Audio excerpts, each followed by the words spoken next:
Bismillahirrahmanirrahim. Assalamualaikum warahmatullahi wabarakatuh. Yang terhormat Bapak Ibu dosen, penilai uji kinerja mahasiswa PPG dan jabatan batch 2. Perkenalkan, saya Yuski Mahfud, mahasiswa PPG dan jabatan batch 2 dengan NIM 254411196. Di sini saya akan mempersembahkan sebuah video berkaitan dengan proses pembelajaran yang saya lakukan di dalam kelas 8 berkaitan dengan materi iman kepada kitab-kitab Allah Subhanahu wa taala. Selamat menyaksikan. Terima kasih. Wassalamualaikum warahmatullahi wabarakatuh. Assalamualaikum warahmatullahi wabarakatuh. Waalaikumsalam warahmatullahi wabarakatuh. Bismillahirrahmanirrahim. Alhamdulillahirabbil alamin.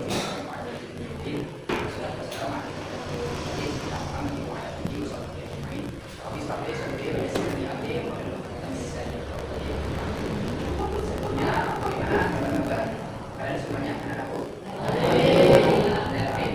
Sehat semuanya? Baik, sehat. Pada kesempatan ini marilah kita melanjutkan pembelajaran kita. Namun sebelum kita mulai pembelajaran kita pada kesempatan hari ini, alangkah baiknya dan lebih utamanya kita memahami kita supaya apa yang menjadi tujuan kita di dalam pembelajaran dan tentunya kita belajar bisa memberikan manfaat yang baik dan kita belajar bisa memberikan ilmu yang bermanfaat untuk kita semuanya. Dan itu adalah kita pembelajaran kita pada hari ini. Kita memahaminya dengan berdoa. Baik, saya minta Bapak pada kalian untuk memimpin doa salah satu di antara kalian.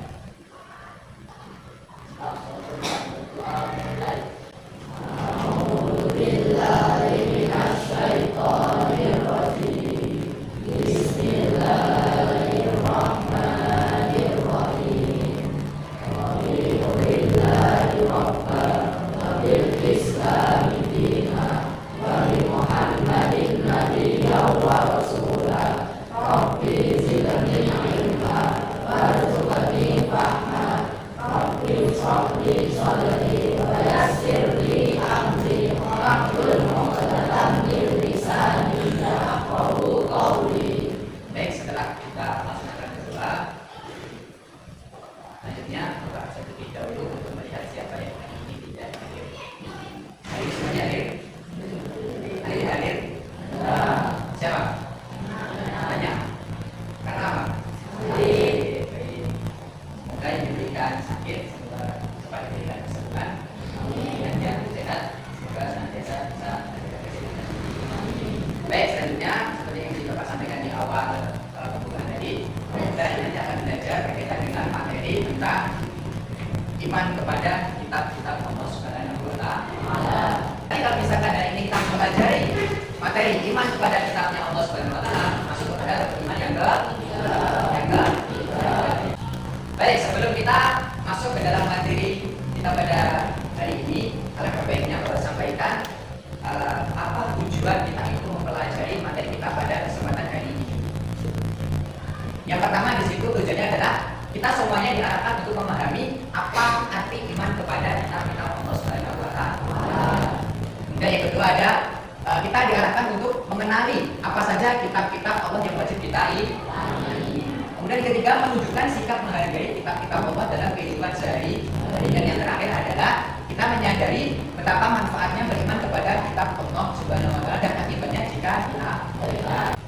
Baik, selanjutnya adalah kita masuk ke dalam materi tentang iman kepada kitab-kitab Allah Subhanahu wa taala. Baik, tadi sudah saya sampaikan di awal ya, dan mungkin kita sudah memiliki gambarannya. Tadi iman adalah kepercayaan atau keyakinan.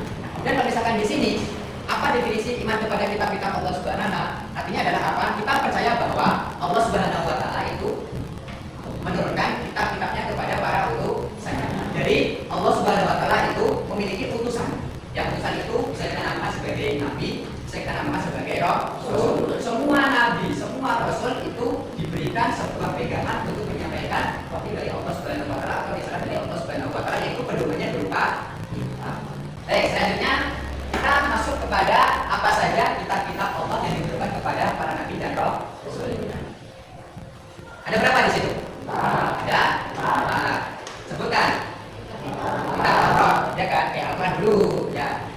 Kitab apa diberikan kepada Nabi? Sallallahu alaihi wasallam. Selanjutnya kitab Injil diberikan kepada Nabi. Kitab Taurat diberikan kepada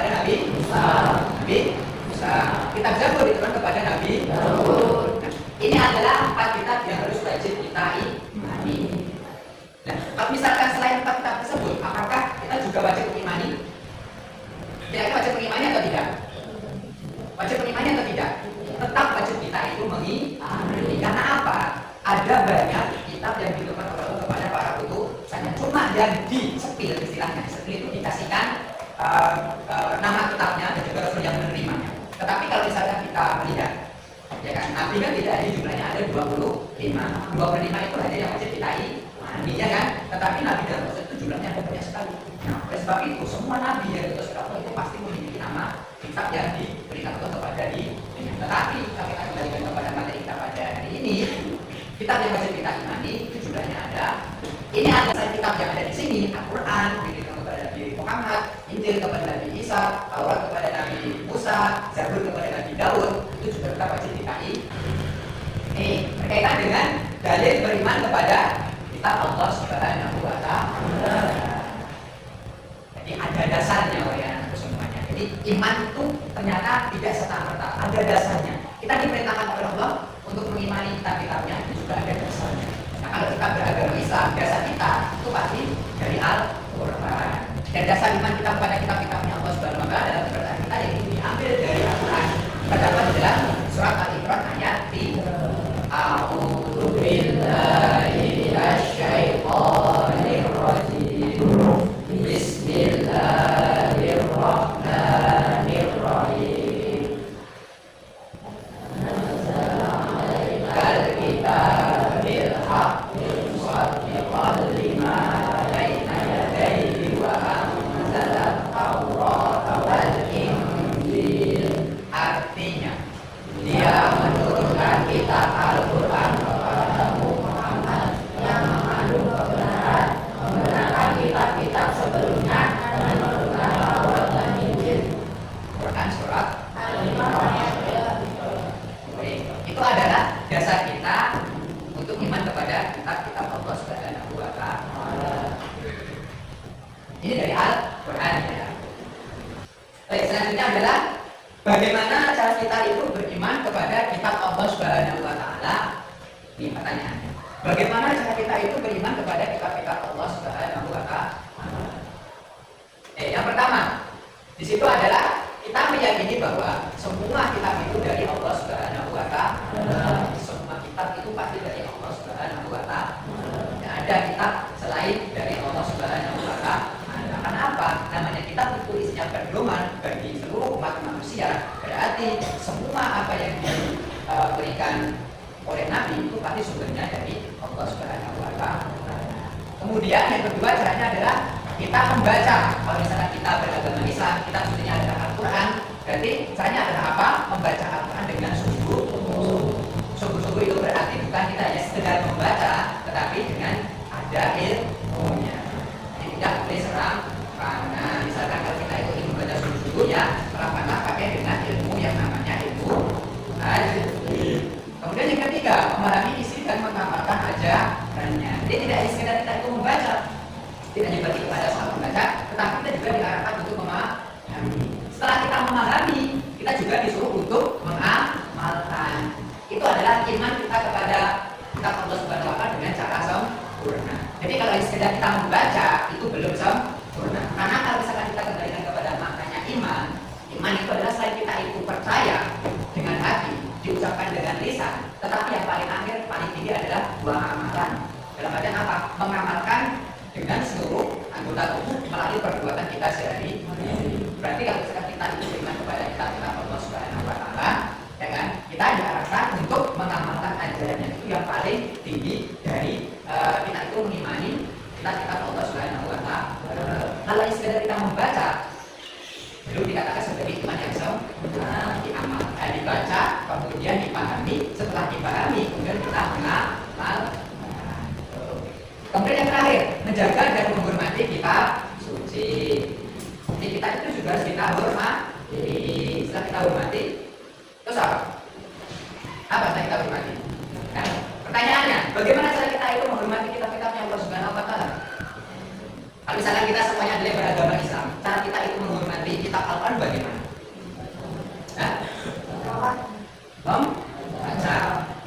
Tetapi sebelum membaca, ada kalanya sebelum kita itu membaca, kita harus suci daripada ada cerdas dan najis. Nggak boleh ketika kita itu ingin membaca Al-Quran, menyentuh Al-Quran dalam keadaan berhadas atau dalam keadaan karena najis. Karena dikatakan la yamassuhu illal mutahharun, tidak boleh memegang Al-Quran kecuali orang-orang yang dalam keadaan suci. Jadi kita tidak boleh sembarangan. Karena kitab itu mulia, di situ ada kalamnya Allah Subhanahu wa taala. Untuk memahami kalamnya Allah Subhanahu wa taala, untuk membuka pesan dari Allah Subhanahu wa taala, kita harus benar-benar suci daripada hadas karena tidak boleh kita dalam keadaan nutut atau dalam keadaan hadas kita membuka Al-Qur'an. Karena itu bukan salah satu cara kita itu beriman kepada kitabnya Allah Subhanahu wa taala. Sampai sini paham? Ini paham? Kita lanjutkan.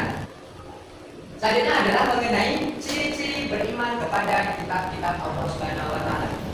Jadi anak-anakku semuanya, ternyata orang yang beriman kepada kitab-kitab Allah Subhanahu wa taala itu ada ciri-cirinya.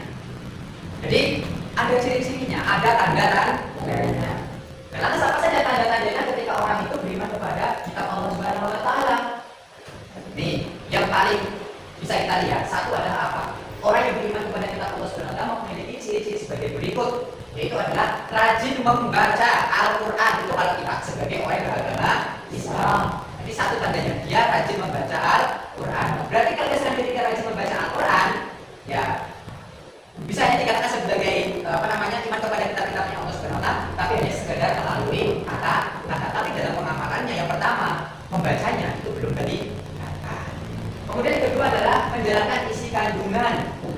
Kalau misalkan kita beragama Islam, Al-Quran, berarti kita sebagai beragama Islam harus menjalankan isi kandungan di dalam Al-Quran. Misalkan kandungan Al-Quran mengatakan kita diharuskan berbakti kepada kedua orang tua, berarti kita harus menjalankan perintah tersebut. Kita diperintahkan untuk sholat 5 waktu, berarti kita harus melaksanakan sholat tersebut.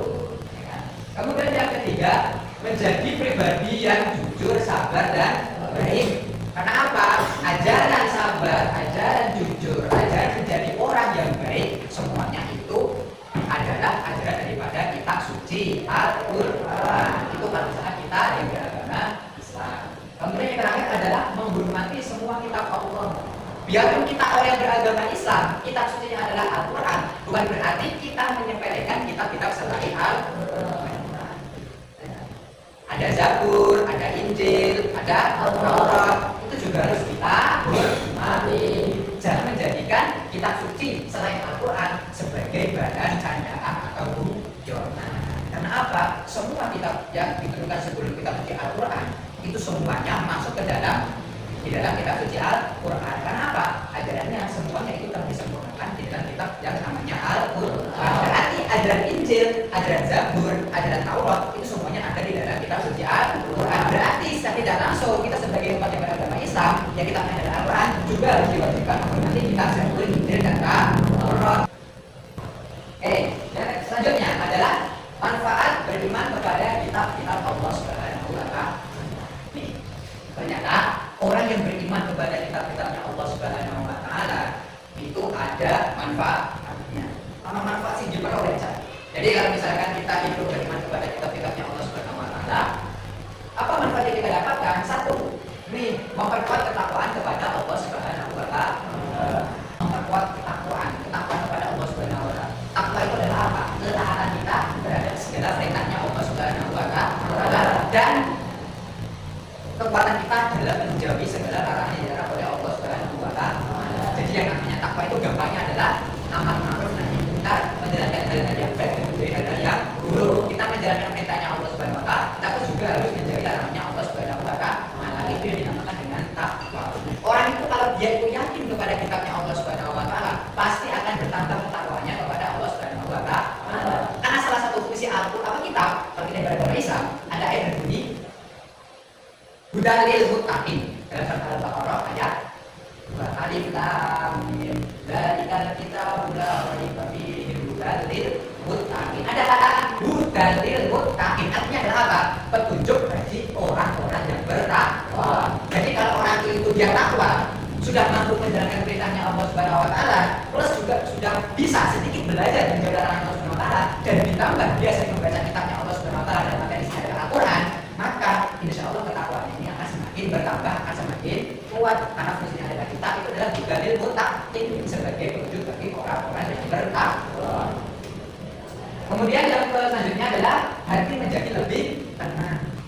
Jadi membaca kitab, kita meyakini iman kepada Allah Subhanahu wa taala itu juga akan menambah ketenangan di dalam hati. Orang yang sering membaca kitab, dapatkan di sini sangat yang beragama Islam, membaca Al-Quran, pasti akan mendapatkan dampak efek apa itu efeknya. Kita akan merasa hati kita itu menjadi tenang. Karena ketenangan dari hati itu mahal, dan semua orang itu bisa memiliki. Kalau orang tua ini sudah tenang, semua apapun yang dirasakan dalam kehidupannya tidak akan pernah menjadi sebuah masalah. Tapi kalau hatinya tidak tenang, bermasalah bayangan tersebut. Makanya kalau hati kita itu ingin tenang, salah satu hal yang dapat kita lakukan adalah kita meyakini kita Allah Subhanahu wa taala, dan keyakinan itu kita wujudkan melalui kita itu membaca, memahami, plus juga mengamalkan apa yang ada di dalam kitab yang kita baca. Selanjutnya, hidup lebih berarah. Jadi hidupnya tidak akan pernah kesasar. Karena kalau misalkan orang itu beriman kepada kitabnya Allah Subhanahu wa taala, itu pasti hidupnya akan terarah sampai kepada tujuan yang akhirnya adalah tujuan yang husnul khotimah, akhir yang indah, akhir yang baik. Karena kalau misalkan kita itu ingin sampai kepada tujuan dalam hidup ini, hidup kita itu terarah, maka semua orang beramal itu, semua petunjuk itu ada di dalam kitab suci yang kita baca dan kita yakini. Kemudian yang keempat adalah menambah ilmu dan wawasan. Apakah benar Pak? Orang yang membaca kitab itu akan mendapatkan wawasan pengetahuan. Apakah orang yang meyakini kitab itu akan mendapatkan ilmu? Tentu. Kalau kalian tidak percaya, segala ilmu yang kita pelajari hari ini itu sumbernya yang paling utama itu melalui Al-Quran. Al-Quran yang mungkin kalau kita lihat hanya terdiri daripada 30 juz, 114 surat, 6.666 ayat. Mungkin hanya sebatas itu, tetapi itu kalau digali maknanya, digali ilmunya, tidak akan pernah disampaikan. Ibarat seperti hanya lautan yang tak bertepi, sumber yang tidak pernah kering, tak laku oleh zaman dan tak lekang oleh apa? Pokoknya itu adalah Al-Quran. Allah SWT sudah mengatakan, "Kulaukan al-fakru bidah dari kalimat Rabbi dan nabi al-fakru kepada al-Fatihah lalu jika ingin diiman." Andai kata kalau misalkan ilmunya Allah itu dibuka semuanya, atau misalkan lautan yang ada di dunia ini digunakan untuk menulis ilmunya Allah Subhanahu wa taala, habis didatangkan semisal itu pula, maka ilmunya Allah itu tidak akan pernah disampaikan. Nah, jadi kalau orang itu meyakini kitab-kitabnya Allah Subhanahu wa taala, tentu dia pasti akan mendapatkan yang namanya pengetahuan dan wawasan. Selanjutnya, memperkuat keimanan. Imannya akan semakin kuat. Selanjutnya adalah disayang oleh Allah Subhanahu wa taala. Kok bisa? Ya kenapa? Ketakwaannya semakin bertambah. Jadi kalau orang itu iman kepada kitabnya Allah Subhanahu wa taala, pasti akan disayang oleh Allah Subhanahu wa taala. Kemudian yang terakhir, menumbuhkan rasa cinta kepada Al-Quran. Itu kalau misalkan kita agama Islam. Akibat tidak beriman kepada kitab Allah Subhanahu wa taala. Jadi orang yang tidak beriman kepada kitab Allah Subhanahu wa taala itu akan ada dampaknya. Lantas apa dampaknya ketika orang itu tidak iman kepada kitab Allah Subhanahu wa taala? Satu, dia akan tersesat. Seperti halnya orang bepergian.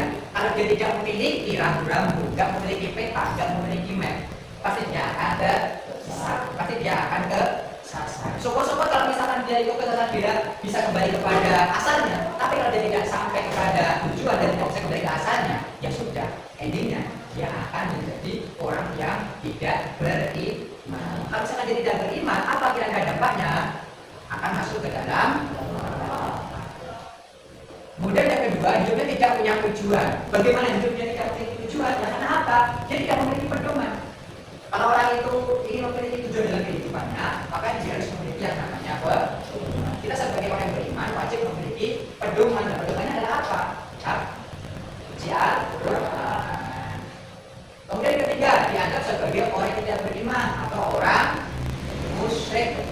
Karena dia tidak yakin kepada kitab-kitab Allah Subhanahu wa taala. Kemudian yang keempat, hatinya sering merasa gelisah. Hatinya tidak tenang. Sehingga itu akan menimbulkan kekacauan di dalam diri. apa makna kehidupan yang sebenarnya. Jadi kalau orang itu tidak iman kepada kitabnya Allah Subhanahu wa taala, dia tidak merasakan ketenangan, hatinya akan gelisah, dia tidak tahu apa tujuannya dia itu hidup. Apa tujuannya dia itu diciptakan. Padahal kalau misalkan dia tahu, andai kata dia beriman kepada kitabnya Allah Subhanahu wa taala, pasti dia akan mengetahui bahwasanya tujuannya manusia itu hidup di dunia adalah untuk menjadi orang-orang yang beriman. Yang terakhir adalah apa? Cenderung lebih egois, mementingkan kepentingan sendiri. Karena tanpa dia ketahui, dirinya diciptakan itu paling adalah agar bisa menjadikan sesuatu yang bermanfaat. Ini akan menimbulkan dampak sikap yang egois.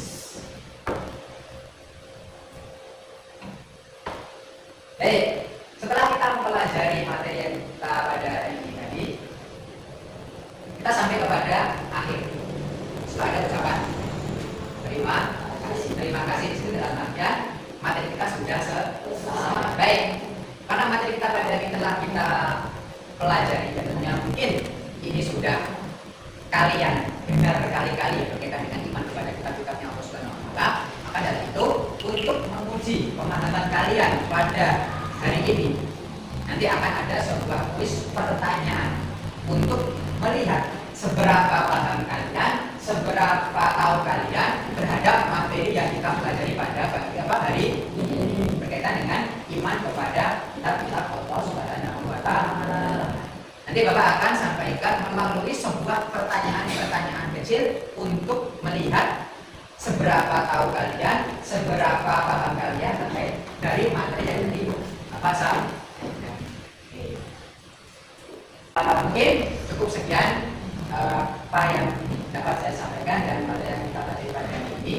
Semoga harapan